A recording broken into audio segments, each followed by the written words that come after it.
Willie D Live. What's up, family? Interesting story out of Louisiana. We got a man who goes to the hospital for a kidney transplant. When he learns that the surgeon is a black man, he goes ballistic. I don't want no nigger touching me, cutting on me, or assisting in the surgery.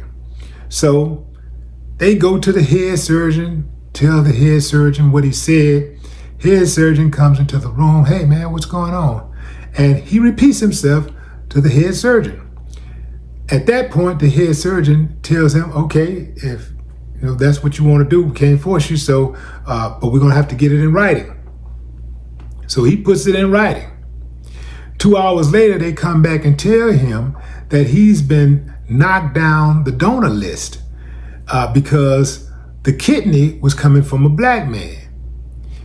He trips and loses it and decides that he's going to sue the hospital and the doctor. Give me a thumbs up if you think he got a case. Thumbs down if you say, nah, man, that ain't gonna fly. They gave him a chance. First off, I'm not sure how real this particular story is. Now, I've heard of stories like this where you've had people that said, yo, I don't want no word touching me and all that type of stuff. And no, I need this type of surgeon. And, sometimes they die because sometimes that black surgeon is the best in the whole country, in the world, in some cases, right? So sometimes, there are people who would rather die than to have a black person operate on them, even if it's to save their life. And then there are other times, once they realize that their life is in the hands of a black man or woman, somehow, some way, they let all of that hate go. Yeah, man, they let that hate go. Because when they realize that, man, my life is on the line, you talking about life and death, they let it go. Case in point, look at all these people out here, man, doing this organ harvesting. Think about that. Think about how many people, when they're trying to live, they don't care where they get that organ from. When they're trying to live, they don't care where that blood comes from. As long as that blood is their type, they're gonna take it. Yeah, man. And guess what? There's a whole lot of them walking around right now, with a black kidney. Yeah, I ain't talking about a damaged kidney. I ain't talking about black in color. I'm talking about black in ethnicity. Yeah, man. Yeah. And still racist as ever. How'd that happen?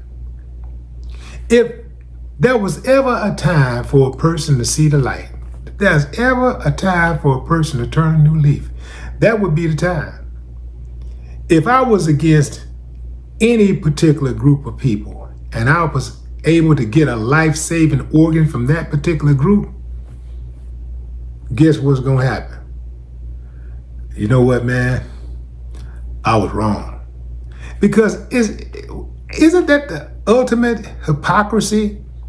To take a kidney, to accept a kidney, to accept a life-saving organ from a person who you despise? It don't even have to be a person of a different ethnicity. It could just be a person that you despise. Let's say you got an organ, and let's say it's an organ from like a female, and you're a male, you hate women, but they got this organ that works for you, that matches, a perfect match for you. Or let's say you're a female, you hate men, but they got a male organ that could go in your body that you could use. You gonna turn it down? Homie, don't think so. When people are trying to live, they don't care who helped them survive. They don't care where that help comes from. There are people who are in convalescent homes right now. was hating their entire life. They hated certain types of people. Now they have to rely on that certain type of person to feed them, to give them their medicine, to change their diapers. Yeah, to roll them outside to get fresh air. You know, one of the biggest trips to me is how people in America only come together in times of crisis and entertainment. Yeah, think about what I'm saying. Man, when the Twin Towers got hit, we was all running for our lives. We was looking around like, man, like, damn, they after us. They after Americans. They ain't after white folks. They ain't after black folks. They ain't after Hispanics. They after Americans. They trying to kill Americans. We learned something different, right? As time went by. But that was all our initial thoughts. And we bonded. Anytime there's a natural disaster, I know in Houston, when there's a flood, man, you see people of all shades and colors just coming together. All different. Nobody cares what your race is. Nobody cares what your sexuality is. Nothing, man.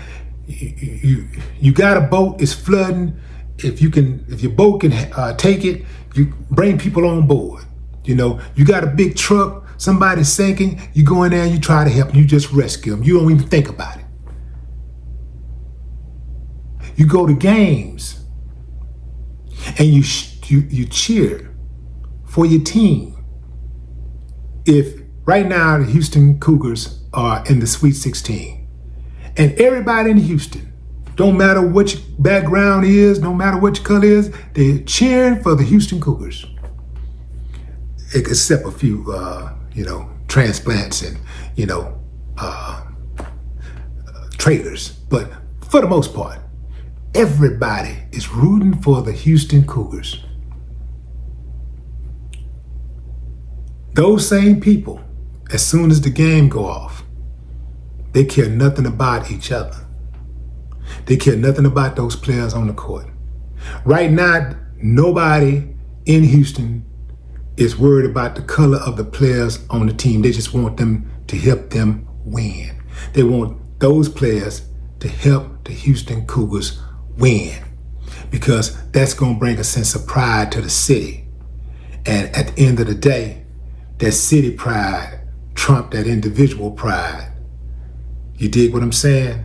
So, when it's a sporting event, we come together. When it's a musical concert, even a play, a comedy show, we come together because that's our guy. That's our girl. We're rooting for him. We're singing all the songs. We rocking out. We laughing at the jokes. As soon as it's over, even while we're walking back to our cars, we're still laughing and we're kicking the hey guys, look at the moment we get inside the car, we click, scared of each other again. And we right back at it. Program. Looking like some damn fools. It's madness, man. It's madness. Dave Chappelle would say it's insane. But let's get back to the kidney guy. You gotta be a special kind of fool. You got to be a new fool to have an opportunity to get a kidney in the first place. There are people that are on that list who die before they get a transplant. There are people who get transplants and it don't match. It don't work out. And they check out. You're one of the few who have an opportunity to extend your life, and you worried about the color of the surgeon? You big dummy. You deserve to die. No more talk.